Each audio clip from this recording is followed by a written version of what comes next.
अस्सलामुअलैकुम दोस्तों अगर पुलिस डिपार्टमेंट की बात करें तो इन्हें आए दिन नई नई सिचुएशंस का सामना करना पड़ता है। कई पुलिस केसेस तो इतने कॉम्प्लिकेटेड होते हैं कि इन्हें सॉल्व करना निहायत मुश्किल होता है। आज की इस वीडियो में मैं आपको दुनिया के ऐसे मिस्टीरियस केसेस के बारे में बताने जा रहा हूँ जिनको आज तक कोई सॉल्व नहीं कर सका। तो शुरू करते हैं अपना काउंटडाउन। कैनी विच। दोस्तों आप में से काफी लोगों ने फेमस यूट्यूबर और हाइकर कैनी विच का नाम सुना होगा। ये एक बहुत ही एक्सपीरियंस्ड हाइकर और थ्रिल सीकर थे। इनकी उम्र 47 साल थी और ये अक्सर अजीबोगरीब गारें डिस्कवर करते थे और इन्हें सोशल मीडिया पर भी शेयर करते थे। अक्टूबर 2014 में इन्होंने अपनी वीडियो में एक बहुत ही मिस्टीरियस केव के बारे में बताया जिसे वो डिस्कवर करने जा रहे थे। ये केव नवाडा डेजर्ट में नेलिस एयरबेस के करीब मौजूद थी। ये एयरबेस अमेरिका की टॉप सीक्रेट एयरबेसेस में से एक है। ये जब वहाँ पर पहुंचे तो इनके साथ एक बहुत ही अजीबोगरीब वाकया पेश आया। कैनी ने अपनी पोस्ट में बताया कि इस केव की एंट्रेंस कैपिटल एम शेप में मौजूद थी और जैसे ही वो इसके करीब जाने लगे इनकी बॉडी में वाइब्रेशन होना शुरू हो गई। जैसे जैसे वो इसके नजदीक जाते रहे इनका जिस्म और ज्यादा वाइब्रेट होना शुरू हो गया। वो घबरा गए और वहाँ से वापस आ गए। इनका कहना था कि आज तक वो किसी केव में जाने से नहीं डरे, लेकिन ये वो पहली जगह थी जहाँ पर इनके साथ ऐसा स्ट्रेंज वाकया पेश आया और वो शदीद डर गए। कैनी वहाँ से आने के कई दिन बाद भी इस केव के बारे में सोचते रहे और इनका तजस्सुस इतना बढ़ गया था कि इन्होंने दोबारा वहाँ जाने का फैसला कर लिया। वो देखना चाहते थे कि आखिर वहाँ पर ऐसा क्या है जिसने इन्हें खौफजदा कर दिया था, क्योंकि वो एक बहुत ही बहादुर इंसान थे और कभी किसी चीज से नहीं डरते थे। इवन कि इन्हें जंगली जानवरों से भी लड़ने का तजर्बा था।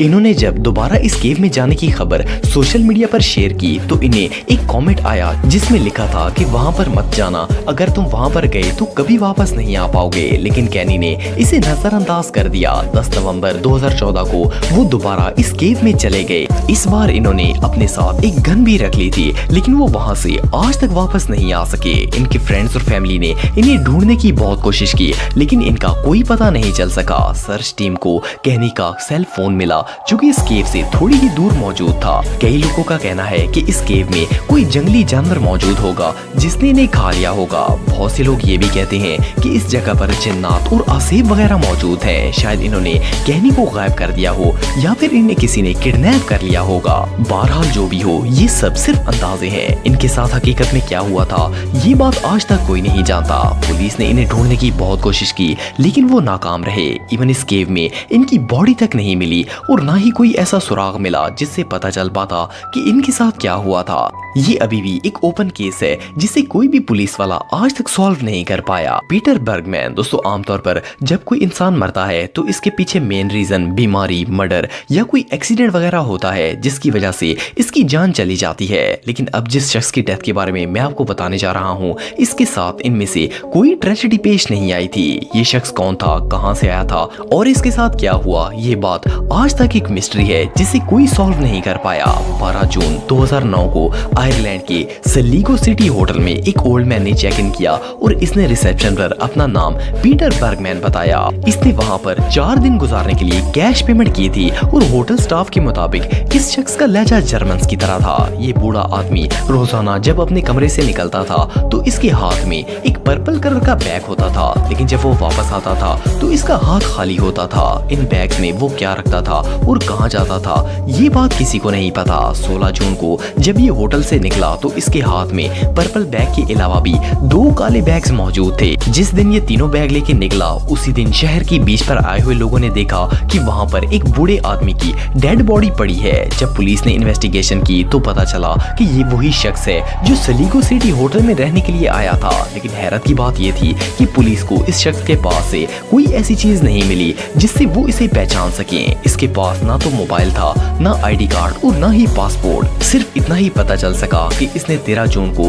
पोस्ट ऑफिस जाकर 8 पोस्ट स्टैम्प्स खरीदी थी। शायद इसने किसी को खत लिखा हो। पुलिस के अंदाजे के मुताबिक ये अपनी जिंदगी से तंग आ गया होगा और इसने खुदकुशी कर ली होगी।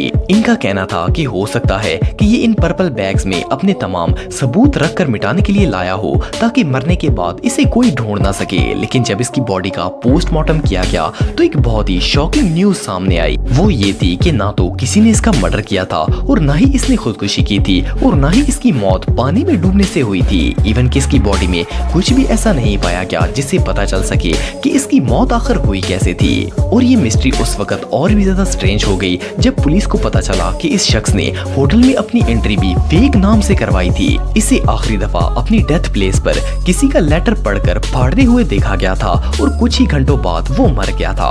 लेकिन ये शख्स कौन था और इसके साथ क्या हुआ, ये बात आज तक एक राज है। ये रियली बहुत स्ट्रेंज है। एंड्रयू गॉडसन, दोस्तों एंड्रयू एक 14 साल का लड़का था और ये इंग्लैंड के इलाके डॉनकास्टर में अपने मॉम डैड के साथ रहता था। ये अपने माँ बाप का इकलौता बेटा था और वो दोनों इससे बहुत ज्यादा प्यार करते थे। एंड्रयू अपने घर के पास ही एक स्कूल में पढ़ता था। ये एक बहुत ही ब्राइट स्टूडेंट था और इसके टीचर इसे मैथ जीनियस कहकर बुलाते थे। इसके मॉम और डैड दोनों जॉब करते थे। 14 सितंबर 2007 की सुबह ये मामूल के मुताबिक उठा और स्कूल जाने के लिए तैयार होने लगा। इसकी मॉम ने इसे नाश्ता दिया और वो इसे खत्म करके स्कूल के लिए निकल गया, लेकिन वो इस दिन स्कूल गया ही नहीं था। कुछ देर बाद घर से बाहर रहने के बाद जब इसे यकीन हो गया कि इसके पेरेंट्स ऑफिस से निकल चुके हैं तो वो घर वापस चला गया। घर जाने के बाद इसने यूनिफॉर्म चेंज किया और दोबारा बाहर चला गया। जब वो टाइम पर घर नहीं पहुंचा तो इसके पेरेंट्स ने स्कूल फोन किया, जिस पर इन्हें पता चला कि एंड्रयू आज स्कूल गया ही नहीं था। ये बात सुनकर वो लोग शॉक हो गए। आखिर वो ऐसा क्या करने जा रहा था जिससे वो अपने पेरेंट्स से छुपा रहा था। जब हर जगह ढूंढने के बाद भी एंड्रयू का कोई पता नहीं चला तो इसके पेरेंट्स बहुत परेशान हो गए और इन्होंने पुलिस को कॉल कर दी। पुलिस ने जब इसके कमरे की तलाशी ली तो पता चला कि इसके मनी बॉक्स से $200 गायब हैं। मजीद इन्वेस्टिगेशन से इन्हें पता चला कि एंड्रयू ने डॉनकास्टर स्टेशन से लंदन जाने के लिए वन वे टिकट खरीदी थी। इससे एक बात जाहिर होती थी कि फिलहाल इसका वापसी का कोई इरादा नहीं था। एंड्रयू के साथ ट्रैवल करने वालों का कहना था कि इसके पास एक PSP मौजूद थी जिससे वो सारे रास्ते गेम्स खेल रहा था। एंड्रयू को आखिरी दफा जिस CCTV फुटेज में देखा गया था वो लंदन के किंग क्रॉस स्टेशन की थी।